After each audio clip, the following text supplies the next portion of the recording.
Hey guys, Buildzoid here, and today we're going to be taking a look at what is basically the Vega Nano Pcb. So this isn't, it's not actually called the Vega Nano Pcb officially, but it's the Vega Nano PCB.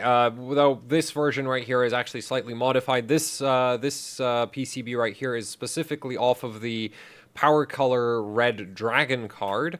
There's a few other cards that use this, and well, the Red Dragon does basically that you have these like height extensions along like the PCB like that. So this PCB is a lot taller than what the final Nano should be in terms of height.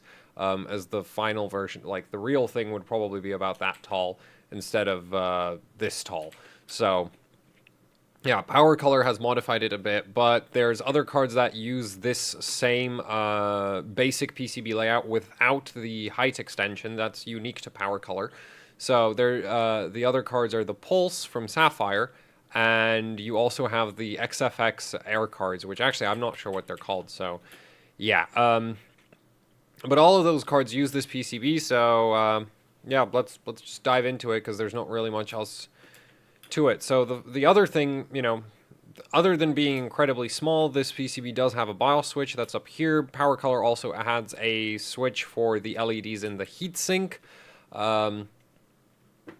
But that's actually sort of it in terms of functionalities. But the card does have dual BIOS, which is just standard for all high-end AMD cards. So if you have one of the cards with this PCB, it might be worth experimenting with like a Vega 64 BIOS or a Vega 64 Liquid Edition BIOS. Because as you'll soon find out, the VRM is actually still reasonably efficient. The main problem is it's half the physical size. It's basically half the physical size of what you'd have on a reference on the full size Vega cards, and that translates into a lot higher heat density. So let's go over the VRM. So the V-core is this L-shaped block right here, and it's a 1, 2, 3, 4, 5, 6, 7 phase. If we go on the back of the card, we can see the voltage controller right here. That is a international rectifier IR 35217, so exactly the same chip as what you'd find on the reference cards. And actually the same is true of things like the minor voltage controllers, like this one down here, which is for, I assume, VPP, and this one, and that one, and one of these should be, well, actually, yeah, so this one should be 1.8 volts VPP, and one of these should be aux, and one of these should be display drive, so DISP.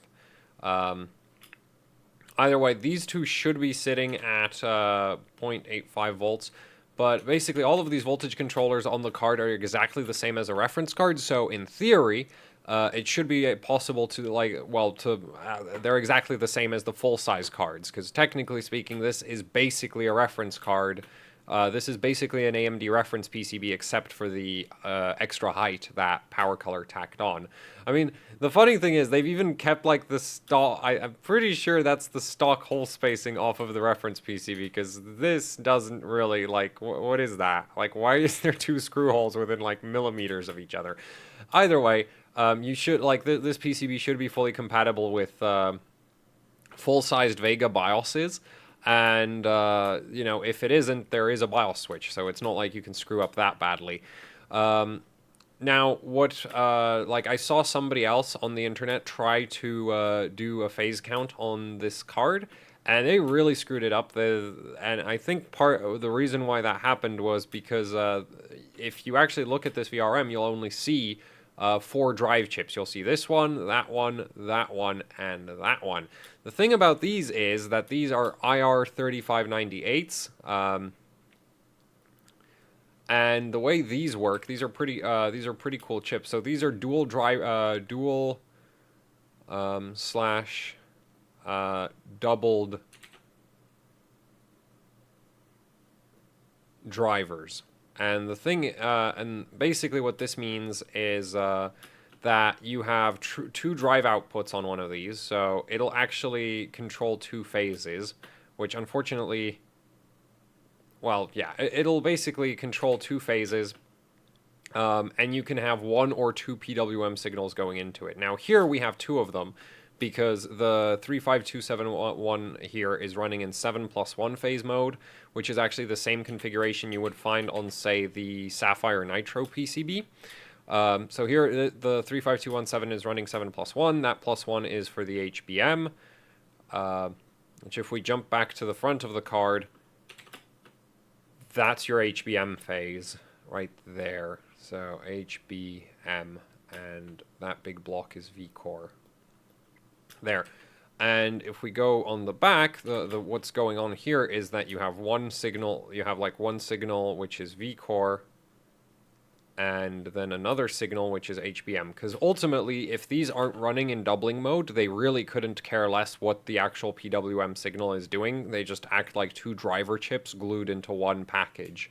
So this then has so you have HBM there, and so one line goes to the HBM, which actually this line is wrong. I have it going to the VPP phase. It's going too far. It should be like that. Then the other line is probably, yeah, like this line's like just that. Actually, it looks like that might be the one of the gate drive signals. Either way, basically, you have V-core and HBM going into that one, and all of the rest of them are two V-core lines. So this has two V-cores going into it. This has two V-cores going into it. So if you count it, you have one V-core there, two here, two more there, and two more there, and that's 7. So it is a proper 7+1 phase. That's a valid VRM configuration for this voltage controller. So yeah, that's like this is a really high real phase count for a reference PCB. I mean, NVIDIA does have a true 8 phase on a couple cards, but this is basically the highest true phase. Well, you can't really find anything higher than an 8 or a 7 because nobody well, there are a couple of voltage controllers that go past 8 or 7 true phases. They are extremely rare and extremely expensive, and like there's very few cards that use them. Anyway, so this is a 7+1. Now, each phase in the V-core VRM is made up of exactly the same components you would find on the actual the full-size Vega cards. You have one high side FET, one low side FET, and the low side is an IR6894. And we've been seeing this, well, actually, it's not an IR68, it's an IRF, which I think stands for FET, International Rectifier FET 6894. And then the high side is IRF 6811, and we've been seeing these two MOSFETs in this in this pairing since the R9290X. Like AMD's been using these for so many boards for so long. So I think all of AMD's like Sapphire, Powercolor, XFX, like those board partners have to have massive stockpiles of these chips at this point because they've been using them since the 200 series now. But which kind of explains why the GTR was running them, because yeah, they're gonna have tons of these. And actually the Vega Nitro also uses these as well, because again, it's just you're gonna be buying these for all the reference cards anyway, so you might as well buy them for your custom. You can use them on your custom cards as well, because these are actually really high-end MOSFETs. Which I've not written down the specs for them, but they are high-end. Okay, you can look up the data sheets. They're public. Oops. The data sheets are public. You can look them up, and you get one of each for every single phase. The end result is that running this core for the following, and I think well, okay, let's just zoom in more. How far zoomed in I am? Okay, this is 100%. Okay, so for the VRM running off a straight 12 volts gate to source and 300 kilohertz switching frequency, which is incidentally what that is what a stock, the full-size Vega cards run off of. The gate drive is just straight 12 volts, which is this is kind of surprising, because normally you'd see it regulated down a bit, but yeah, for Vega, the MOSFETs are just fed straight 12 volts, which I assume is because the driver, the MOSFETs need to supply so much current that any amount of lower RDS on helps. So yeah, and I'm assuming that they're going with the same thing here because you can't really overvolt, like you can't really overvolt these MOSFETs, but you can run them off a straight 12 volts, and it does simplify the board design because you don't need a regulator for a VRM power line.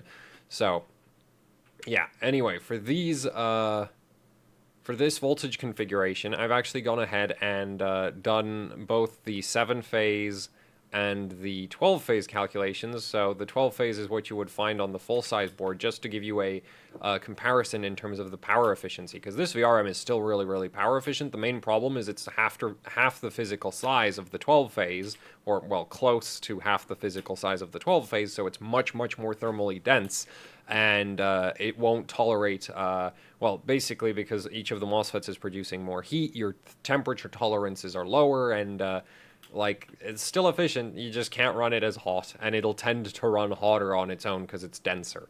So yeah, anyway, stock, and I'm going with Vega 56 numbers because as far as I know, this PCB is mostly used on Vega 56s. Probably because this has a reduced, you know, the VRM is smaller than what you'd get on a 64 full-size card. So for a stock Vega 56, you're looking at about, well, actually, you'd be looking at less than that, but around 1.05 volts and, you know, 1400 to 1500, actually around 1400 megahertz core clock. And, oops, yeah, so I was worried that would happen. So 1.05 volts, 180 amps output, and on the 7-phase, that translates into about 23 watts of heat, whereas on the 12-phase, that translates into 19 watts of heat. Now, do keep in mind that on the 12-phase, that's 19 watts spread across 12 phases rather than 7, so your 7 phases at 23 watts of heat, while not producing more, you know, it's only 4 watts more heat, will run significantly. Like, the internal temperature of the actual MOSFETs is going to be quite a bit higher than on the 12 phase, even if the external temperature of the whole VRM is the same. Which it won't be, because cooling 23 watts across the smallest surface area is just harder anyway, so yeah. This has thermal density issues. It's not really efficiency problems. Now, if you start overclocking, you might bump it up to 1.15 volts, you know, take the power limit off, and at that point, Vega will probably hit around 240 amps of current draw for the core, and this VRM will produce about 34 watts of heat. The 12-phase would only produce 28. So notice how the 12-phase will actually have a bigger and bigger advantage as we crank up the current output, which is why the 12-phase exists, because on higher current loads, the 12-phase actually gets more efficient. Not only does it have a thermal density advantage, it's just straight up, like, at higher currents, having more low-side MOSFETs matters a lot. So, and 12-phase does end up with a pretty significant advantage as we go upwards. Now, at 1.25 volts, which you'd need the Vega liquid BIOS for this, which, incidentally, if you have this board on a water block, I'm not sure if anybody currently makes a full cover water block for this, but if they do, I would totally go and smack the liquid edition BIOS onto one of these and run it at 1.25 volts, because the VRM should be fine if you have a full cover water block cooling it. I'm not sure how it'll do on the stock air coolers, though, but if you did go with the liquid edition BIOS, you'll probably peak at around 300 amps output, which is a lot of current, and you'll be looking at about 47 watts of heat on the 7-phase and about 37 watts of heat on the 12-phase. So yeah, this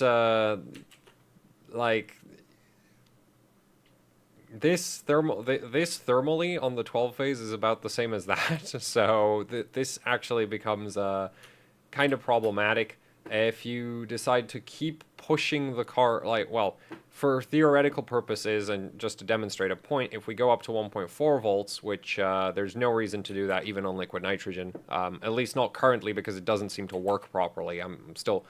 Well, I'm not really working on fixing that because I don't have enough liquid nitrogen to just pour nitrogen into basically doing, like, trying to fix a GPU. But anyway, if you did run 1.4 volts and like 400 amps through this 7-phase, that's not an A, is it? That's an A.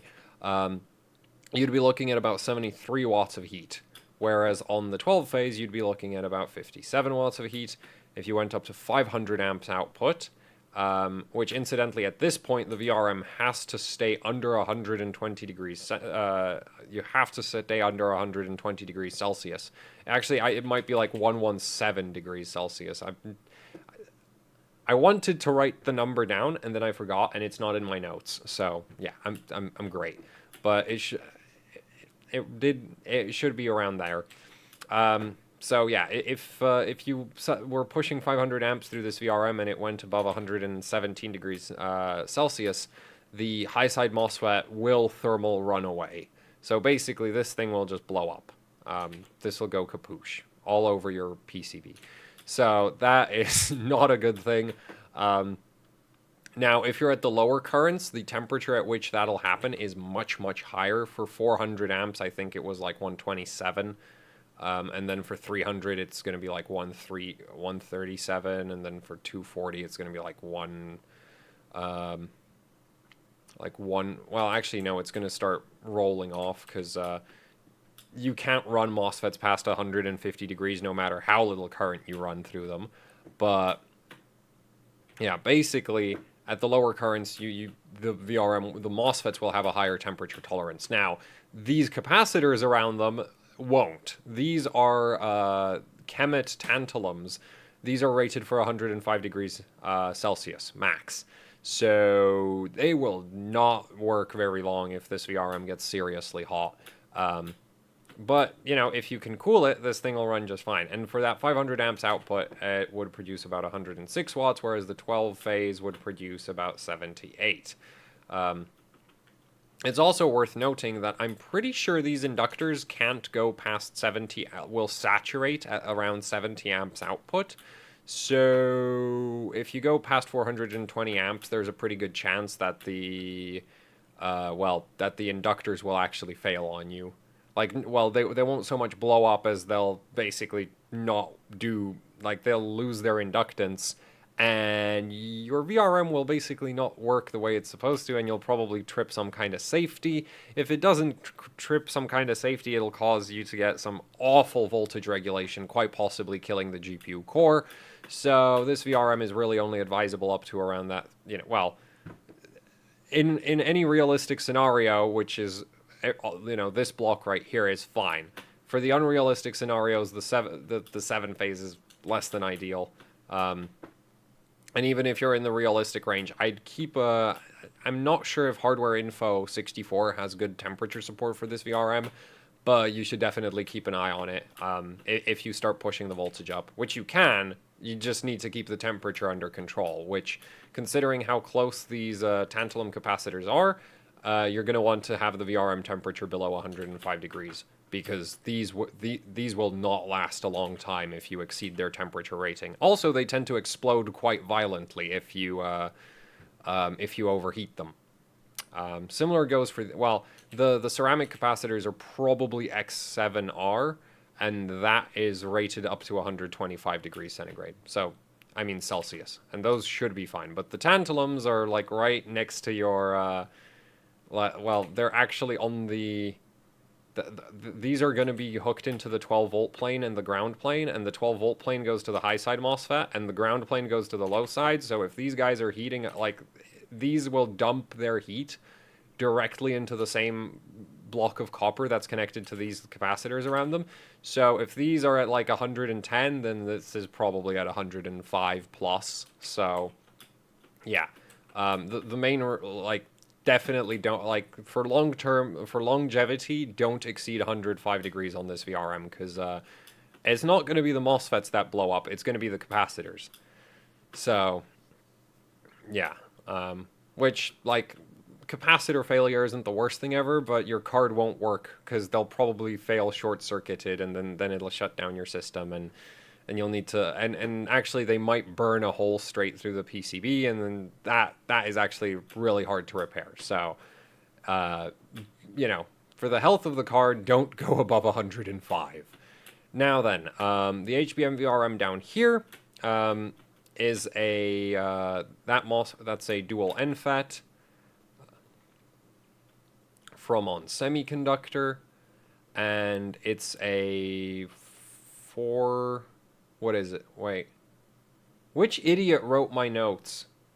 Right, me. 4C85N. I think.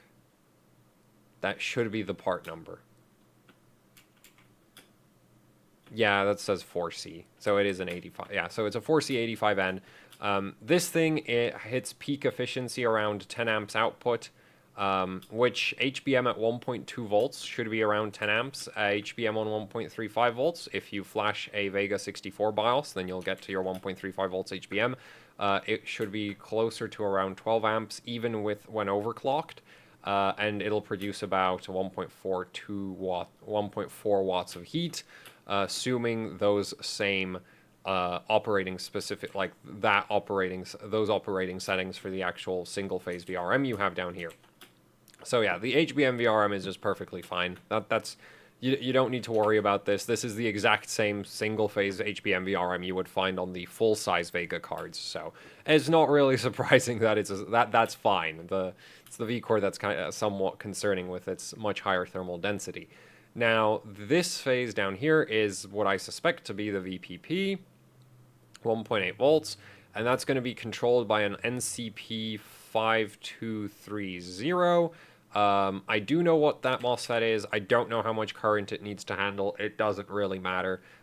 This, I do feel like telling you the voltage controller because this is the same voltage controller you get on your like Fury card, like Fury X and Fury cards, and fiddling, and actually some other AMD cards as well. I think the R9 290X memory voltage runs off of one of these. This thing has a public data sheet. It's a pain to track it down, which is why I'm sharing it here. Like, it's a pain to figure out what part it is. It's not really a pain to track down the data sheet. It comes up in Google. But yeah, the NCP 5230, if you want to volt mod, you know, that rail or this rail or that rail, you need that data sheet. So I figured I'd add that because I think that's kind of handy. So yeah, that pretty much covers it. This is a surprisingly shorter length video than my normal. So yeah, my verdict here is this VRM can handle a lot of current. The main problem is gonna get hot. Like, it's gonna get really hot, and these capacitors around it aren't built for high, like, they're not meant for high temperature operation. Tantalums can last forever if you keep them within temperature spec. Like, if you don't go over that temperature rating, they're very high endurance. But if you exceed that temperature rating, they tend to die very, very quickly and violently. So, yeah, basically my recommended operating temperature for this VRM is 105 degrees. I'm not sure how, like, I think the Sapphire Pulse card has like a dedicated heat pipe heatsink system for the VRM. So on that card, I imagine the VRM temperatures are great. And I actually really want to test that card just for that, like, just because I've noticed that seems to be something that Sapphire has done. On the Red Dragon from Powercolor and the other cards, I have no idea how the VRM will do. Actually, even on the Sapphire one, I'm not, like, you know, on paper, a heat pipe and a dedicated heatsink sounds like it should be enough, but hard to judge. So, especially because I'm not exactly a thermal physicist. And even then, it's like, depending on what kind of heat pipe Sapphire used and how many fins it has and how they've attached the fins to the heat pipe and how that heat pipe is actually connected to the MOSFETs. There are so many variables when it comes to, like, the actual the heatsink itself, that eyeballing a heatsink's performance is just a lost cause. You're not, like, you can't really do it. Though generally speaking, a heat pipe is going to beat a straight chunk of metal, but yeah, there's still a lot of variables to account for. Nonetheless, this is a, you know, as long as you can keep this VRM cool, you can hammer these cards. Like, absolutely, like, you can go as high as the voltage will, as high as the BIOS will ever allow you. So that's pretty neat as far as I'm concerned in terms of working with one of these cards. Now but yeah, you need to keep an eye on the temperature, and I'm not sure if there's good software monitoring support. There should be. So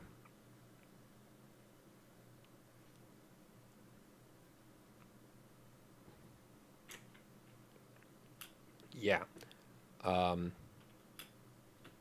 pretty much covers it in terms of the Nano Vega PCB. I mean, this is, you know what's interesting? This is actually a stronger PCB than what you'd get on a Fury Nano or even a full-size Fury X. Mostly because the full-size Fury X core is like way bigger than this one, because the actual die is like the actual die is somewhat bigger than the Vega die, and then you have 4 stacks of HBM hanging off of it. So the Fury X core, just compared to this thing, is monstrous, which means the space up here that here is used by VRM is actually on a full-size Fury X that there's like one little, I think it's like VPP or auxiliary is crammed on the top edge of the PCB, and then the entire V-core is a 4-phase hanging off of here. So yeah, compared to the previous Nano, this is a big upgrade. Like, it's gone from 4 phases to 7. Compared to a full-size Vega, it's a pretty big downgrade. It's gone from 12 to 7. But it's an upgrade over even a reference Fury X. So, yeah, it's a nice PCB. I'm impressed. And you do get the BIOS switch, which is just standard for high-end AMD cards. So, yeah, that's it for the video. Thank you for watching. Like, share, subscribe, leave a comment down below or any questions. If you'd like to support what I do here with actually hardcore overclocking, there's a PayPal, a Patreon, there's t-shirts you can buy, there's also the AHOC Junkyard, where I've finally listed my old 5930K. There's also some motherboards up there that I'm trying to get rid of. Yeah, so there's a link to all of that down in the description below if you'd like to, you know, help the channel out in any way. And that's it for the video, I think. Let me just quickly run. Yeah, that is actually it for the video. So thanks for watching, and see you next time. Where'd my mouse go? There it is.